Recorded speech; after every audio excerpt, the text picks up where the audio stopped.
Hello friends, मैं हूं ज्योति सिंह। अब आप देख रहे हैं सक्सेस पथ। आज की इस वीडियो की सीरीज में जो हम ईवीएस यानी कि इन्वायरमेंटल स्टडीज पढ़ रहे हैं, डिप्लोमा सिविल सेकेंड ईयर के स्टूडेंट के लिए जो थर्ड सेमेस्टर में है, तो उनका एक सब्जेक्ट है इन्वायरमेंटल स्टडीज़। तो इसकी फर्स्ट वीडियो हमने देख ली थी कल।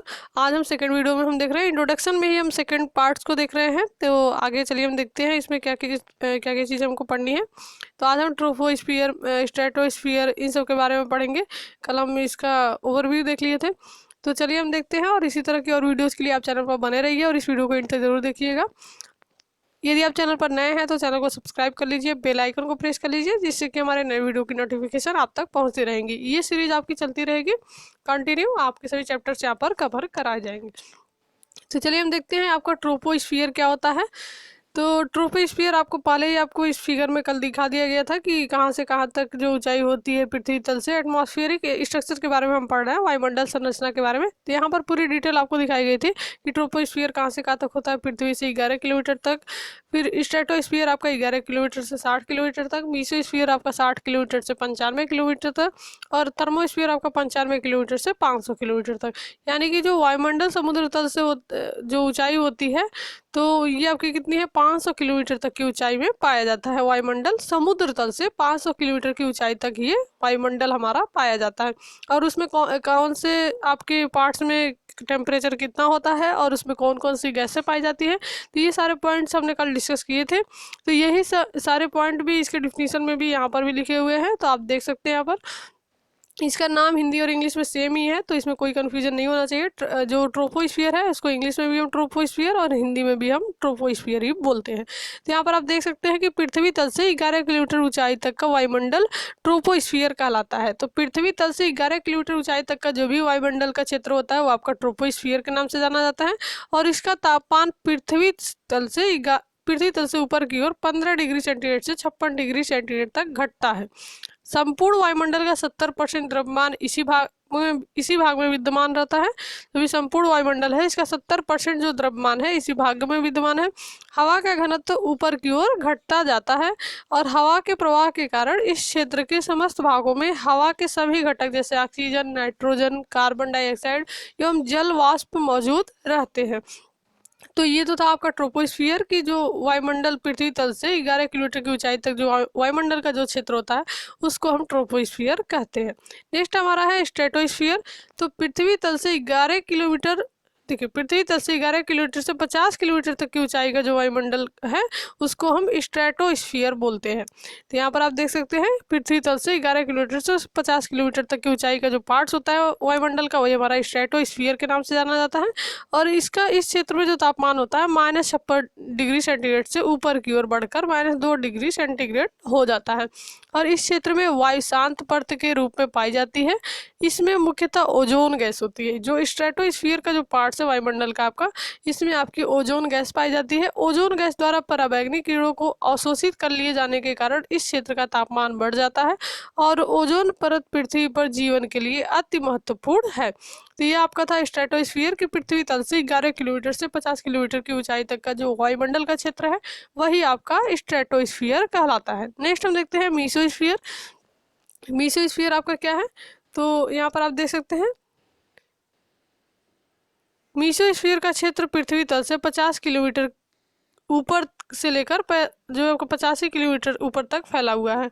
मीसोस्फीयर का क्षेत्र क्या है, पृथ्वी तल से 50 किलोमीटर ऊपर से लेकर 85 किलोमीटर ऊपर तक फैला हुआ है। तो यहाँ पर आप देख सकते हैं इस क्षेत्र का जो ताप है -2 डिग्री सेंटीग्रेड से ऊपर की ओर घटकर -92 डिग्री सेंटीग्रेड आपका यहाँ तक पहुँच जाता है। और इस क्षेत्र में मुख्यतः ऑक्सीजन एवं नाइट्रस ऑक्साइड गैस से पाई जाती है।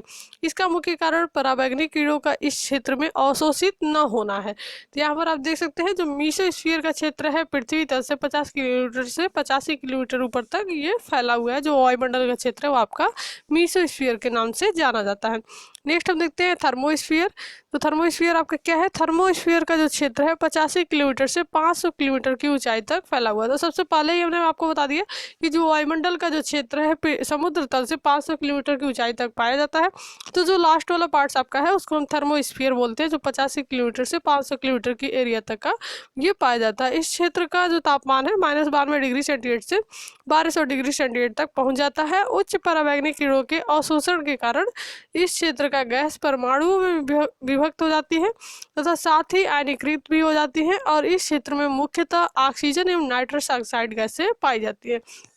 तो आपको कौन से पॉइंट यहाँ पर याद रखने हैं ये हम देख लेते हैं।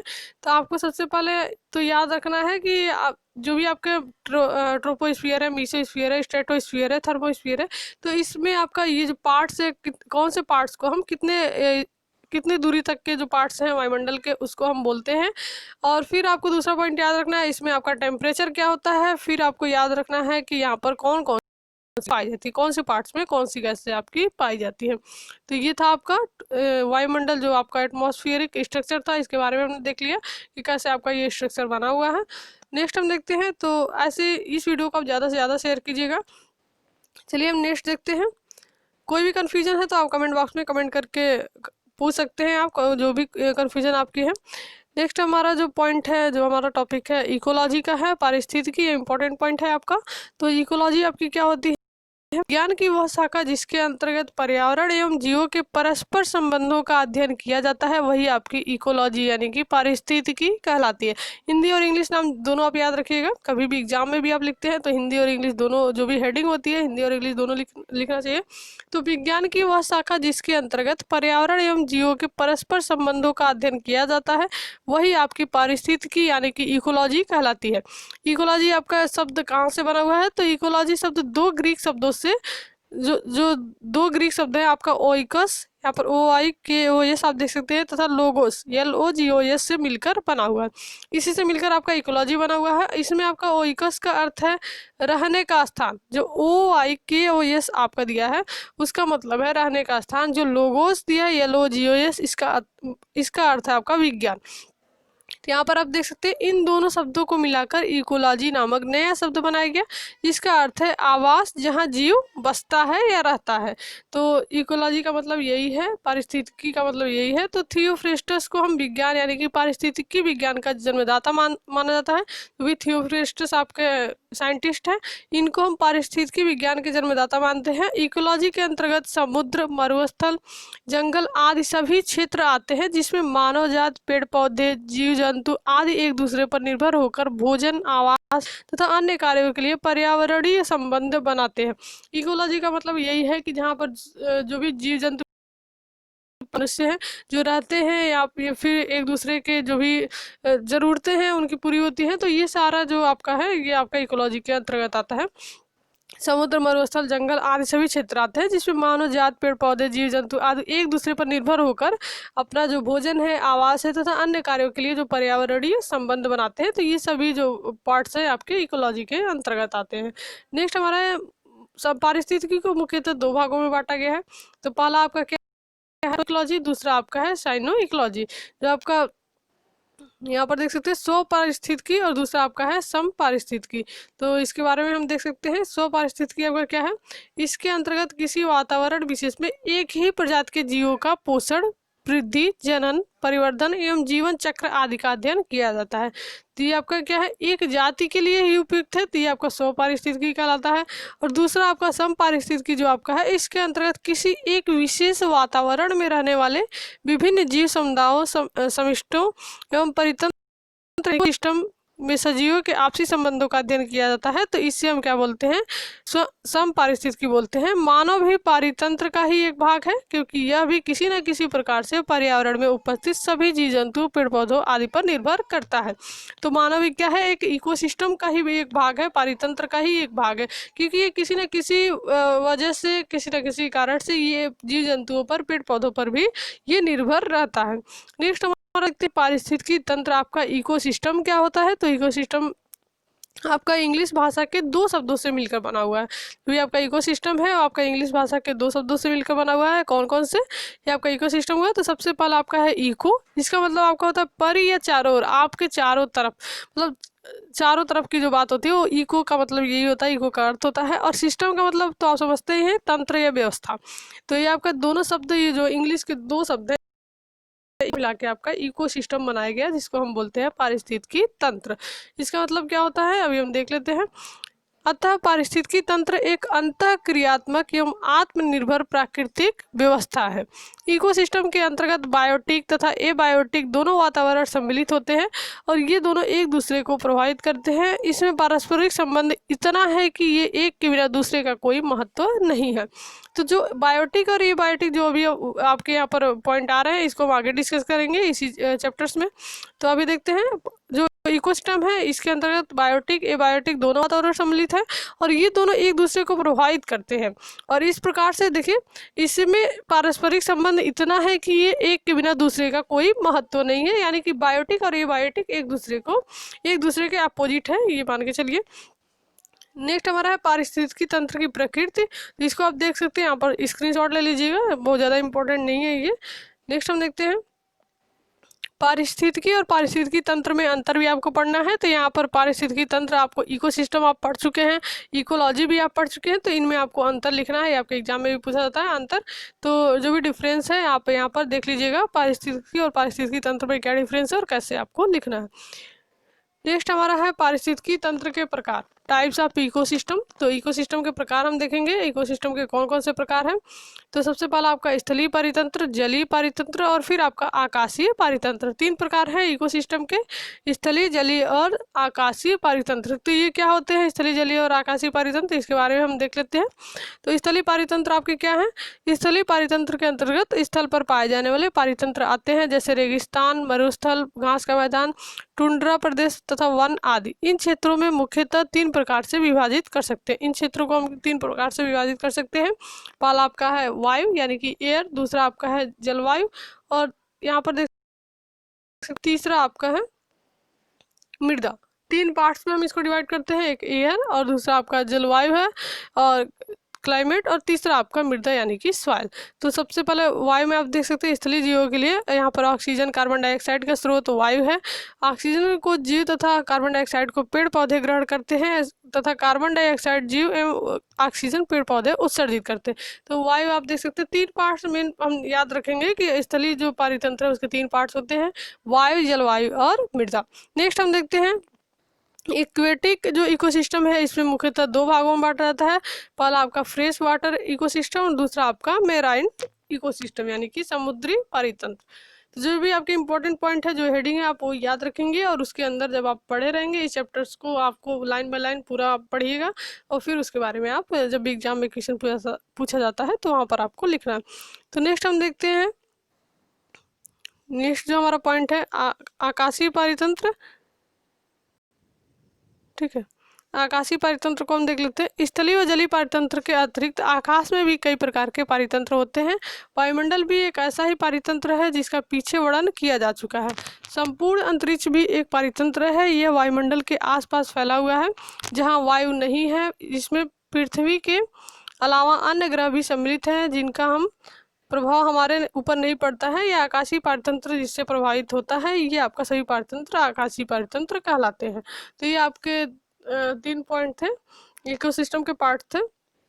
नेक्स्ट हमारा है पारितंत्र के घटक, जो कंपोनेंट्स ऑफ इकोसिस्टम में जो भी हमने पढ़ा, बायोटिक एंड एबायोटिक, इसके बारे में हम यहाँ पर पढ़ रहे हैं डिटेल में। तो जो पारितंत्र के घटक है, जो कंपोनेंट्स है इकोसिस्टम के, वही आपका क्या है, बायोटिक है अजैव घटक, और या सॉरी एबायोटिक अजैव घटक और बायोटिक आपका जैव घटक। तो इसके बारे में हम यहाँ पर पढ़ रहे हैं। तो ये बायोटिक जो आपका है अजैव घटक जो है, उसमें क्या आ जाता है, अकार्बनिक पदार्थ आ जाता है, जिसके अंतर्गत ये सभी गैसें आती हैं। वातावरण में इनका चक्रण होता रहता है जो जीवन के लिए आवश्यक है।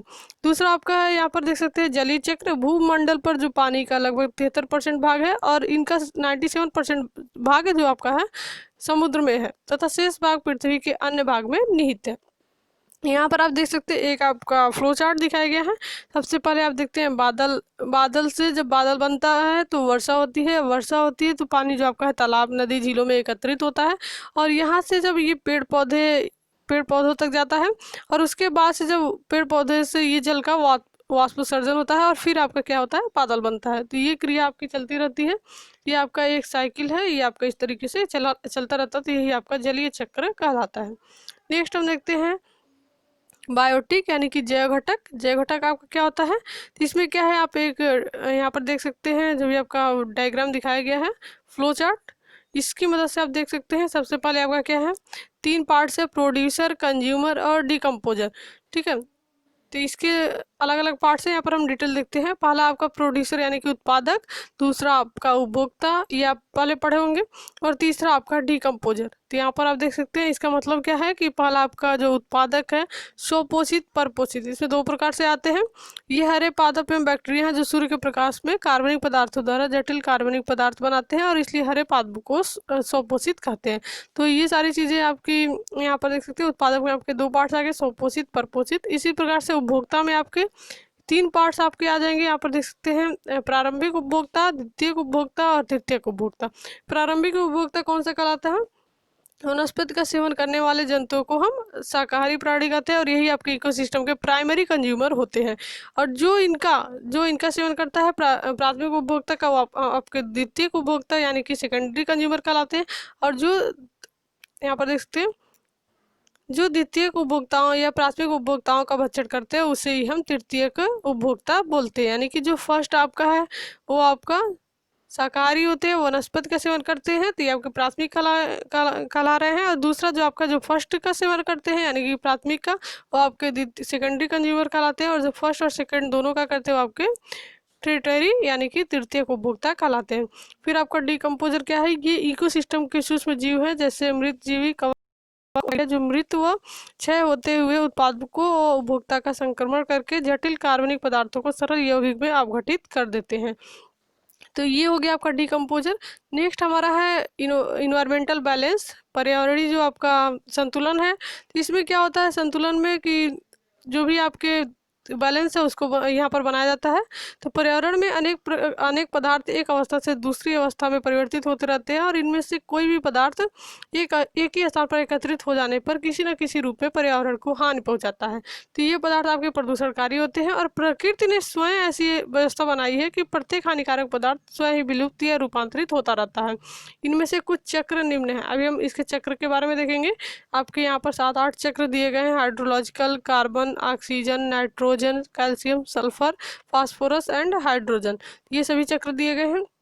इसका मतलब क्या है, यहाँ पर आप फिगर की वजह से देख सकते हैं कि देखिए यहाँ पर दिया गया है। सबसे पहला आपका कौन सा है, हाइड्रोलॉजिकल। तो यहाँ पर आप देख सकते हैं, यहाँ पर पूरा फिगर की वजह से दिखाया गया है। तो नेक्स्ट वीडियो में हम इसके ऊपर डिस्कस करेंगे पूरी डिटेल में। तो आज के लिए बस इतना ही। तो ऐसे और वीडियोज़ के लिए आप चैनल